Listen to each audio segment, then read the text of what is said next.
Friedrich Nietzsche once said, "You must be ready to burn yourself in your own flame. How could you rise anew if you have not first become ashes?" My take on this goes as follows. Self-knowledge that sprouts from self-awareness destroys all illusions set in place by the unconscious nature of the mind. To be aware of oneself means to deal with all the turmoil one has been avoiding through distraction and desire. To perceive reality, to perceive truth, one has to see through the mirage portrayed by the mind surrounding the idea of I. One revolves their world around. Freshness of life cannot be experienced if the mind is consistently under the influence of the past.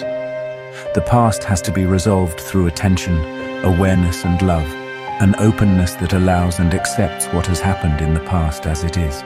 However, a natural distance should be created whilst observing the nature of the mind. This distance can be made by silently watching the space between each thought and between each word. In this space there is presence. The present moment will always work as an anchor to set one apart from the dreamlike state of the mind. The more attentive one can become, the more one can realize the false that governs one's way of living. To stop and remain with facts of present living is essential. Be aware, be conscious.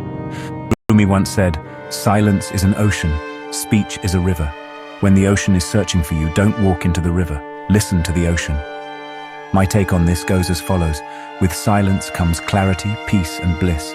The nature of silence can only come into one's experience of being when one can distinguish between the mirage projected by the mind and reality as it is. When the mind is attentive, identification towards moving images presented by the mind can be witnessed as it is. The experience of silence is a process that is present when the mind is not divided by past dreams and future desires. In silence, one realizes the nature of self and reality that goes beyond the conditions of the mind. One cannot use thought to imagine silence. Silence sprouts from present attention to oneself. Silence is absent in one's living experience because of unconscious identifications one has rooted one's understanding of self to. A mind constantly reacting to changes that occur in life can never be at peace. Silence develops the capacity to respond to life more patiently, more unconditionally. Self-knowledge and self-awareness are the only tools to comprehend something beyond the monkey mind. Choiceless awareness towards oneself clears the mental clutter and resolves all conflict. Be aware, be conscious. Ali, I don't believe in God. Guess what? God doesn't give a fuck if you believe in him. He believes in you. I don't know. That sounds good, but it doesn't really mean anything. Of course it means something. If God didn't believe in you, you wouldn't even still be breathing.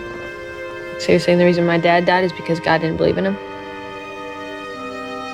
Rue, that's not what I was saying. There's nothing that makes me angry in that fucking argument. Hey, that's not what I was saying. You know, because every time someone survives like a mass shooting or some terrible fucking earthquake, they always say, I survived for a reason. God saved me for a reason. I have a purpose.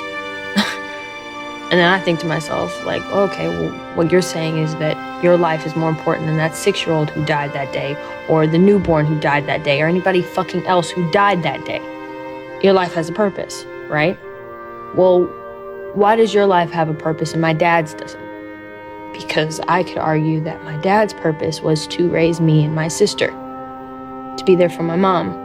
That was his purpose, I think. But,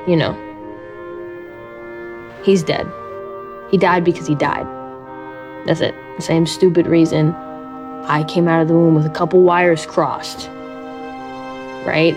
Just fucking luck.